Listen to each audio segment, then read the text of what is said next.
interesting edition of the program, Issues of the Moment. And of course, this is television Nigerian, reaching you live from Abuja. My name is Nteng Epan. On Issues of the Moment today, especially in this season where political activities are gathering momentum, we'll be looking at 2019, the PPP Manifesto. Now, PPP is People's Progressive Party. It is one of the many political parties registered in Nigeria, and they will be seeking, to elect themselves into different political offices from the presidency down to the very last when it comes to 2019 election. And now to take me through the journey of the manifesto of this great party, we have in the studio today the national chairman of People's Progressive Party in the person of Dr. Damian Ogbonna. Welcome to the program, sir. Thank you very much. My pleasure. 2019, a lot of people are expecting a lot from a country that is great in not just resources, people, and a whole lot, but hasn't achieved commensurate greatness. Now, as a political party, let's start from the recent activities in the political scene as we count down to 2019. What's your take on the gale of defection, realignment of political parties, political players, and all of that? What's your take on that? It's an unfortunate situation in Nigeria that political parties are not based on ideologies. And because they are not based on ideologies, people are only on the platform of political parties to realize their own personal political goals. And if it turns out a political party doesn't give them that window, they typically will gravitate to another one, because in Nigeria, one political party is as good as the other, unfortunately. In countries that do well, and for any country to do well, political parties must be aligned based on ideologies. And then people that are in those political parties are people that have stake in the ideology espoused by the political party. What that means is you have nowhere else to go. I mean, it would be very funny, isn't it, in the United States to see a liberal who's a Democrat suddenly leave the Democratic Party and walk over to a conservative Republican platform simply because they didn't get a ticket on the Democratic platform. Now, that would not happen in a place like that. So that's one of the many problems that we have in the Nigerian political system. Coming from that analogy, would you advocate for a two-party system like what we have in the United States? No. The United States does not have a two-party system. The United States actually has about 150 parties. Okay. There's no two-party system. But see, the Constitution of the United States does not narrow the activities of a political party to itself alone. That is why you can't tell the difference. You see, political parties in the United States are very free. They are very free to navigate. They are very free to sort of endorse different candidates. And candidates can run on multiple platforms, meaning that a candidate for election in the Republican Party can still be a candidate for election on the platform of the Right to Life Party, can be a candidate for election on Tea Party, can be a candidate for election on multiple parties. So you don't really recognize that. There is nobody who wins an election in the United States who wins on the platform of one party. It doesn't exist. Has never been. The people that run liberal typically are on a Democratic Party platform, they're on the platform of the Liberal Party, they're on the platform of the Green Party, and so on and so forth. But it's one person that runs, is on multiple party platforms. Donald Trump, for instance, you notice he wasn't just a Republican candidate, he wasn't part of the Right to Life platform, on the Tea Party platform, and so on and so forth. The problem we have in Nigeria, the reason we have this tremendous problem here is because a candidate in Nigeria is limited constitutionally to run only on the platform of a single party. Now, that's the problem. Now, we have... Will you advocate a change to problem? Absolutely. Our whole electoral system is messed up, right? In the United States, for instance, you could run an election, whether you belong to a political party or not.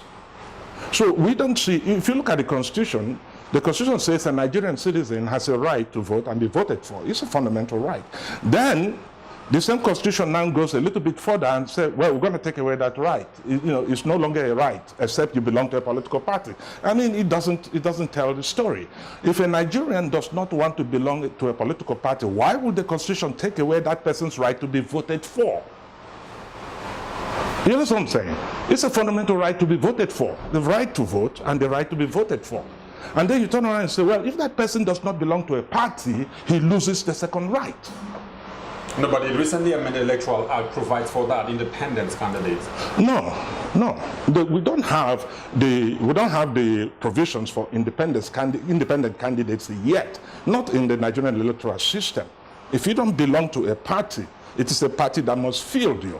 There is no provision yet for independent candidacy where people can run independent of political party. That, as at now, still does not exist because the constitution has not been amended. So do you think if that is amended, the constitution is amended to incorporate that, it will make the electoral system a lot better? Oh, absolutely. You see, because then somebody don't need to leave APC in order to go and win a ticket somewhere else. They could still be in APC and they could canvass to win a ticket in PDP without being disqualified. They could be in APC and still canvass to win our ticket without being disqualified. So the need to flow to a party, because if you are, for instance, you're an APC and you come to our party and you're also looking for, for our party to adopt you as a candidate, then of course you really don't mind if you lose at APC or not, because there's another party that you can run on their platform by the end of the election season. You have another party who has fielded you in. Our constitution takes away that thing. So once you take it away, then people want to run away to a party to get a ticket before the season closes on them. In fact, that is one of the important things that is missing in our electoral system that is also creating problems. But make no mistake, that's not the only thing, but it's one of the many errors, one of the many fallacies. But there are a lot of things to be corrected in the in our electoral process, right? If you go to a community, somebody may be very popular in a community, but may not have resources, but very popular. Because you do not have resources, may not be able to purchase the nomination forms to run for any office that community may probably vote for the person to go and represent them, right? Or before you can even run in a party, you must have been a member of the party for such a long time and contributed immensely to the well-being of the party. Some people just don't have that kind of resources. So we need to get to a point where people can run for offices without political party barriers. So if somebody wants to be filtered on multi-party platforms, they can. If somebody just wants to ride in so that he or she does not belong to any political party but has gathered enough signatures of registered voters to run in that constituency, then that person ought to be able to be put in the ballot, right? So that's an important change that can be done in order for us to run away from all of these issues. Sure. Before we go deep down to the manifesto of your political party as we come out 2019. Yes. A lot of times Nigerians have attributed probably the failure of our democracy in quote, as it were, or the political leaders to political platforms. Like, people are saying of recent, some people are moving from the APC to the PDP. Meanwhile, in 2015, or prior to 2015, people moved from the PDP to the APC. And the country is not going according to how people had expected in terms of political development and economic reforms and all of that. Is it a matter of political parties? Is it the bane of the Nigerian democracy, as it were? Yes. The setup of the political process is the reason Nigeria is not moving forward. You have to understand that if you cannot get the political process well, if the political process is not well, if it's sick, then everything in the system becomes sick, including the financial well-being of the country. So the political process is where everything actually hinges, right? But like I pointed out, we should be looking at that and look at a holistic approach, an approach of freedom. You see, anytime you write laws or anytime you amend constitutions or write constitutions, and at the back of your mind you don't have the freedom, the liberty of the individual to utilize that statute, you've already made an error. Anytime you make a law that inhibits the individual from having the freedom, having to exercise maximum freedom in that area, you've already created artificial barriers. And so that's what we have in the electoral process. Because in the electoral process, we created artificial barriers that actually make it impossible, which means really we created a divide between the elites and the people. And we said in the Constitution, only the elites per se can be empowered to continue to run for office while the masses cannot. You see, because it is the elites, typically the elites, who form political parties. It is the elites, typically the elites, who have the understanding, the knowledge, and the resources which is to participate in these political parties as politicians, right? The average Nigerian person is too busy with what they can eat, too busy to take care of their families, too busy to earn money. Frankly, a person who is in poverty, joining a political party is a secondary thing to that person. So by design, we've eliminated huge 70, 80, 90% of Nigerians from participating in that process. How do we fix it? Eliminate the party barriers. Number one. Number two, eliminate the restriction of candidacy to one single party. Right? Once you do that, those two things, you liberalize the political process. And until the political process is liberalized, we are kidding ourselves. The elites will continue to dominate, the elites will continue to run Nigeria as they deem fit. And if they go to one party, and Nigeria hates that party, they will gravitate to another party and use it and come back. Nigerians have no choice. You have to vote for what the political parties present to you. You have no choice. And then the irony is that when those people who have all this money, when they come together, make a decision to go to one party, that party now has the financial resources with which to be a serious contestant on a national basis, right? Once they ignore any set of parties, those parties they ignore become really trivialized. They become sidelined in the scheme of things. And that's the way it works. And that's it's just nature. There are no two ways about it. So the way to kill that is not money. Like I say, a lot of people complain about money. That's not the way to kill it. The way to kill it is to liberalize the process and remove the artificial barriers. So you have to ask yourself, why is it a problem for the constitution or for the country for one person to emerge in two political parties? Is that a problem? You really think about it. Why is it a problem? Because it is not. If one person can emerge in multiple platforms, it means that the person is beholden to those multiple platforms. That is inclusivity. So exactly what was the problem that we were trying to solve when we did this?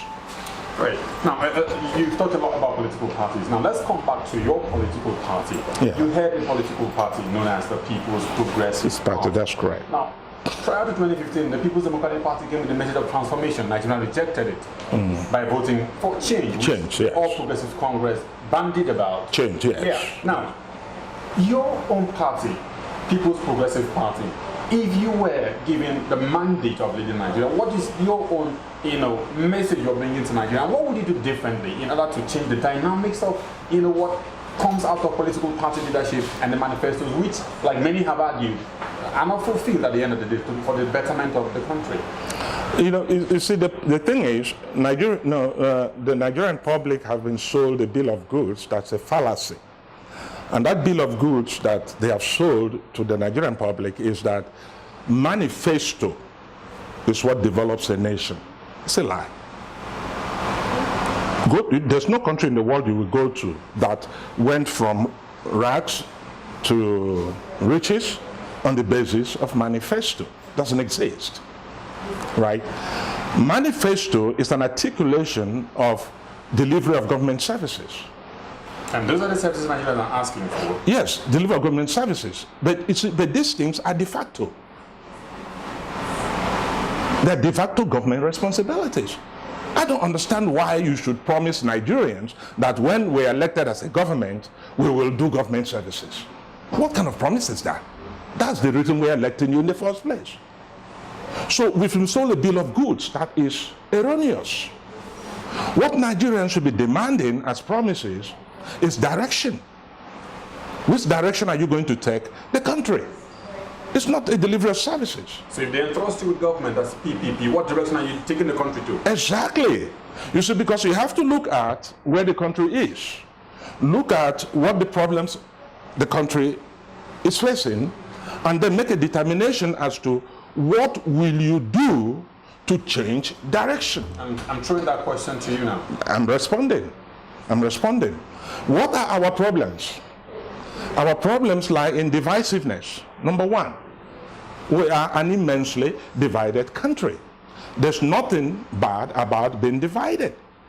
Culturally, religiously, ethnically, there's nothing wrong about it.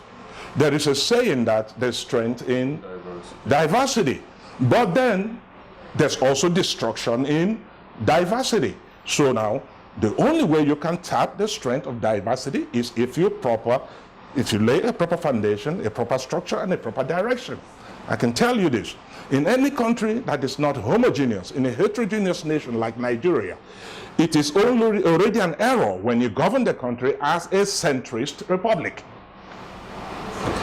You will never. That's what we have right now. Of course, we have a centrist republic. You will never move forward. So you have to identify what is our problem before you can talk about how you can fix it. What direction you're going to take the country. Now, what is a centrist republic? A centrist republic is an empire where you have an emperor, and then the provinces or the makeups of the empire are vassal states. What's a vassal state? A vassal state is a state that its being, its a very existence is tied to the empire, to the centrist government. So the central government provides funding to the vassal estate. The central government provides security to the vassal estate. The central government provides education to the vassal estate. The central government provides health to the vassal estate. The central government does everything. Yeah, but there are the exclusive list. There is, some items are not in the exclusive list. Some items are in the list that the state governments have prerogative over. You see, but the state government cannot do that because they don't have economic independence. You see, there's something called unfunded mandate. You can mandate the state government all you want. As long as that state government is not financially independent, there's nothing you can do. Your mandates are unfunded. If you tell the state government to make sure you pay salary 20,000 naira a month, for instance, you better fund it, because you are mandating, expenditures. Where's the money going to come from? Because the state government is not independent in its resources. But it's arguable that federal government is sponsoring using FAC allocation. Those allocations that come monthly, and there are clear-cut directives, like when it came out with bailout fund, pay salaries, but there are still states that do not. Excuse me, if you is it that it's a deliberate Let me point this out for you. The states receive money directly from the federal government, isn't it? Good.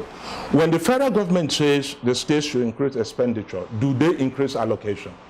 They don't. So the assumption the federal government is making is that the states actually have surplus money.